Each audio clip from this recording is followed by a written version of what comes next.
السلام علیکم guys, I hope آپ سب ٹھیک ہوں گے۔ آج کی سٹوری کا نام ہے شوق سے کوئی طوائف نہیں بنتی۔ سٹوری کو فل واچ کیجیے گا، آپ کو بہت اچھی لگے گی۔ میں نے محبت کی شادی کی تھی۔ محبت کی شادی میں شادی سے پہلے ہی محبت ختم ہو گئی اور محبت ختم ہونے کے بعد شادی بھی ختم ہو گئی، مگر اس دوران میں اپنا بہت کچھ کھو چکی تھی۔ میں اپنے ماں باپ کی اکلوتی اولاد تھی۔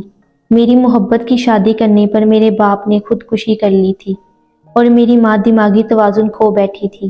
اپنا اتنا کچھ قربان کر کے جس انسان کو میں نے پایا تھا، آج میں اس کو بھی کھو بیٹھی تھی۔ میری شادی 2 سال رہی اور اس دوران مجھے اللہ نے ایک خوبصورت سی بیٹی سے نوازا۔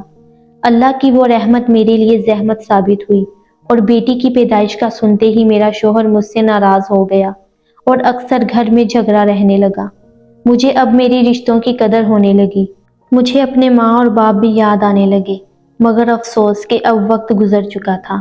مجھے شادی کے 2 سال بعد طلاق ہو گئی اور طلاق کے بعد میرے شوہر نے پلٹ کر کبھی میرا تو کیا، میری بیٹی کا بھی حال نہ پوچھا کہ وہ تو اس کی اولاد بھی تھی اور گھر میں 10 دن کا بھی راشن موجود نہ تھا اور اوپر سے گھر بھی کرائے کا تھا۔ جلد ہی مجھے جان کے لالے پڑ گئے اور میں کام ڈھونڈنے کے لیے نکل پڑی، مگر افسوس کہ مجھے کہیں بھی کوئی کام نہ ملا۔ لوگ میرے جسم اور خوبصورتی کے ہی بھوکے نکلے۔ بھوک کو بھی کب تک برداشت کیا جا سکتا ہے؟ جب رات کو بھوک سے میری بیٹی کے پیٹ میں درد ہونے لگا اور اس کو پلانے کے لیے میرے جسم میں دودھ کا ایک قطرہ تک نہ تھا، تو مجبوراً میں نے اپنا جسم بیچنے کا فیصلہ کر لیا۔ اس وقت میں بالکل جوان اور خوبصورت تھی۔ کسی ایک شیطان نے مجھے بازار حسن تک پہنچا دیا اور میں یسما بائی کے کوٹھے پر کام کرنے لگی۔ میرے حالات کا سن کر اس کو بھی مجھ پر ترس آنے لگا۔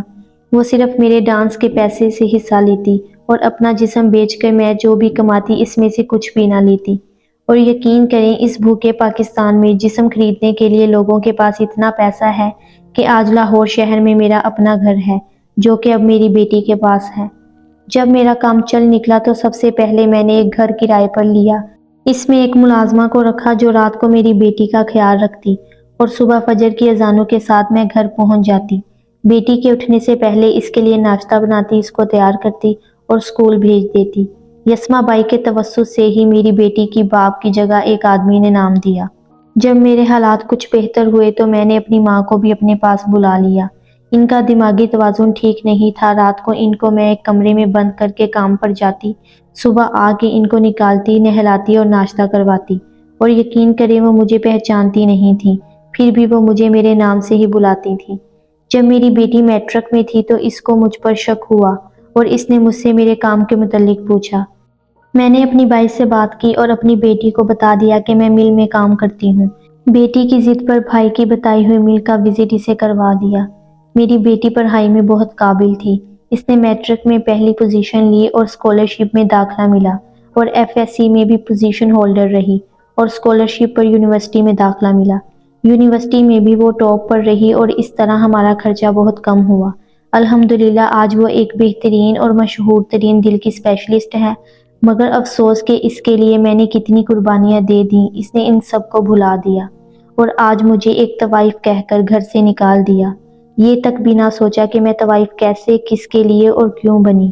میرے لیے جو ہوا سو ہو گیا، لیکن یقین کریں اگر میری بیٹی نہ ہوتی تو میں بھی خودکشی کر لیتی۔ میں نے بیٹی کو مارنا چاہا لیکن پتہ نہیں کیوں میں اس کی جان نہ لے سکی، اور آج سوچتی ہوں کہ کاش اس وقت اس کی جان لے لیتی۔ آج میری ماں مر چکی ہے اور میں اپنی ماں کو دیے گئے دکھ کی سزا کاٹ رہی ہوں، اور اللہ سے دعا گو ہوں اللہ میری بیٹی کو کبھی کوئی سزا یا آزمائش نہ دے، آمین۔ جی گائز، یہ تھی آج کی سٹوری۔ آئی ہوپ آپ کو اچھی لگی ہوگی۔ اگر اچھی لگی ہو تو ہمیں کومنٹ باکس میں ضرور بتائیے گا۔ ملتے ہیں ہم آپ سے اپنی نیکسٹ ویڈیو میں ایک زبردست سٹوری کے ساتھ، تب تک کے لیے اللہ حافظ۔